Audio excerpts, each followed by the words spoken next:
On March 12th, Saturday afternoon, the call came in to our phone line here at Teton Raptor Center.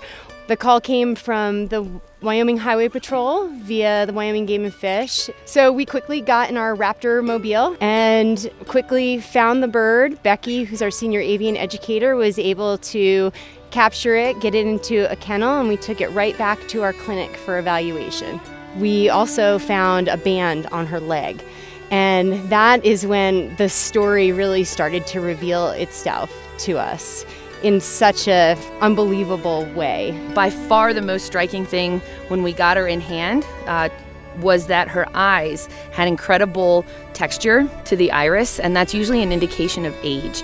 We also noticed that she had a band on her left leg. So we contacted Brian Bedrosian, he's our senior ecologist, and gave him the band number so that he could contact the National Bird Banding Laboratory about trying to figure out and determine some more of her story. Brian spent the afternoon, he called us back twice and said, "Guys, you gave me the wrong number. The banding lab is saying that number is wrong."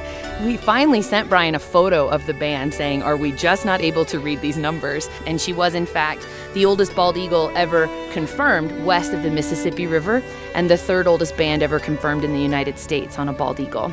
We began care immediately, and from that point on, she took us on a bit of a roller coaster ride. When the bald eagle first arrived at Teton Raptor Center, she had soft tissue injuries to her wrist and feet. As time progressed, those wounds started to blister and slough, and that's something that you often see with electrification injuries.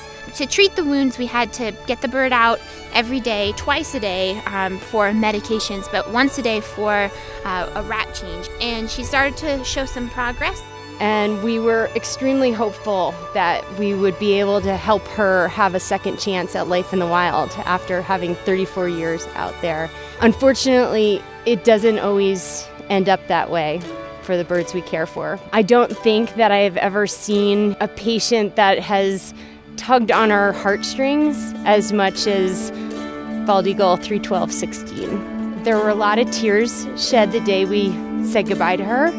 And all of a sudden, there was the knowledge and the realization that she had been part of this community of Jackson Hole for 34 years. Now we have an opportunity to continue that legacy through research and through information and education. And so we can take her DNA and really look at, well, what was her contribution to the entire tri-state region? And so that's what this project is all about. We're going to take the next 6 months and try and get as many blood samples from nestling eagles in Wyoming, Jackson Hole region, the Idaho side of the Tetons, as well as about a 150-mile radius surrounding this region, and really see what her individual reach has. And so that not only provides us good information for the science, but it also allows us to continue her story, to make that educational leap for folks, and so they can really get invested in her, as well as, what does a species recovery look like.